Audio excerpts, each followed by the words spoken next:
All right. Good evening, all. I hope you're all doing well out there. I'm just wanted to touch base with you and give you a little update on some news I've been seeing lately and kind of give you some thoughts on the whole thing. I've been seeing a lot of information going out on people getting hurt while they're trying to get out there and get their vacation on out in Mexico. And we grew up a long time ago learning that going to that country always did have its dangers. It's definitely increased with all the cartel activity out there. So do not deceive yourself into thinking that it's okay to be visiting there. There was a recent incident of three women who traveled from Texas to go sell clothes at a flea market. Mexican authorities are investigating the disappearance of three women identified as Marina Perez Rios, 43, her sister Maritza Trinidad Perez Rios, 47, and their friend Dora Alicia Cervantes Sainz, 53. The group crossed into Mexico on February 24th. The Texas police chief said to CNN on Saturday.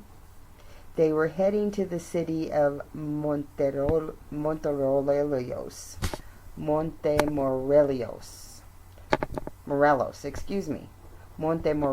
in the Mexican state of Nuevo León to sell clothes at a flea market. The flea market is about a 3-hour drive from the south of the U.S. border. Three women went missing 1 week before the four Americans that were kidnapped on March 3rd in the Mexican border in the city of Matamoros, which is roughly 300 miles east of Montemorelos.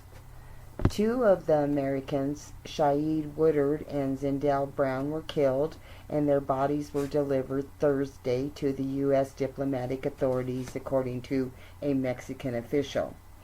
Two survivors, Latavia Washington McGee and Eric Williams, returned to the U.S. Tuesday to be treated at the hospital. So, there's definitely something going on there. I've heard messages that my son got on Facebook from a friend of his that she had traveled to Mexico and it was fine getting over there, no problem. Coming back, it was a completely different problem. She had to pay the cartel money to come back, and they wanted like $5,000, but she had to give them everything she had, and they took her to withdraw the money to make sure that that was what she had, and it was a very scary process for her. I've heard other stories about how the cartel is trying to make their way into America right now and start gang violence here because they want to make a play for taking over America. So that's why there's all of this border violence going on. The three missing women involves various police agencies, a search committee, as well as drones, dogs, and vehicles. A lot of times they've been catching them at the border, putting them into sex trafficking. I'm sure other things can happen to them as well. And the kids are still going there to visit on vacation. You know how it is, you're young, you feel invincible, and then things happen to you while you're out there. So a young lady was out there, and she was found with a brain hemorrhage by her friends, and oh my gosh. So they're trying to save her life right now. In addition to what happened to Shriquila, she went over there, and she's part of the drama with the Cabo Six. And she went over there to have a good time, paid for most of the trips for her friends, and just like snakes, they left her there dead in the bathroom. And who knows what happens? Nobody's answering. Mexico blames America for not following up. These are international situations. You wouldn't think that it would be as hard as this to get it resolved.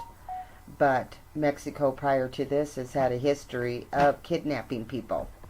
And then they'd call the families and demand money, or of course they would say they would off the family member. Pretty soon it just got to the point where they wasn't even kidnapping the people, or very rare instances of doing that. They just call the family member and claim they had the person and they better pay the money. The people were so afraid of what happened and it being such a regularity, they would go and pay the money. And then they'd find out later that their family member was continuing on their normal day, doing their normal thing. But it's up to you if you want to be traveling there to Mexico for this summer. Prior to that, I'd always heard if you want to travel there once the kidnapping started, that as an American, if you went there, you should stay on the base. So, Nuevo Leon Attorney General's office told CNN they believe that the 3 missing women, residents of the United States but not citizens. The office said the 3 women were traveling to a town called China Monterorelos, but then disappeared. Well, we know that. Where are they? They confirmed that the women had crossed the border, entered there on February 24th in a 1995 silver Chevy Silverado. Excuse me, in a 1995 Chevy Silverado. It's not giving me the color. The chief urged the public to call authorities with any information that could lead to their whereabouts. I don't know who you would call. Once the crossing was confirmed, the FBI was notified. State Department indicated that the 3 women were Mexican citizens. State Department was not aware that these reports are accurate or not. It doesn't matter if they're not or not. I mean, the point is they're missing women. They were doing their best to make money to probably support their family. Made this trip like thinking, get a day out and go sell some clothes, and now they're missing. And this hasn't been popularized as much as the other cases. That's why I wanted to talk about it today. So again, if you're traveling out there, travel with care. Make sure you keep your senses about you. If you see something, say something. And good luck to you. We'll catch you for the next episode. I'm hoping that you've been enjoying my content. If me and Chacha are hoping that you might check out my Patreon page and see the extra goodies that we have for you there. If you have any comments or suggestions, please drop a line.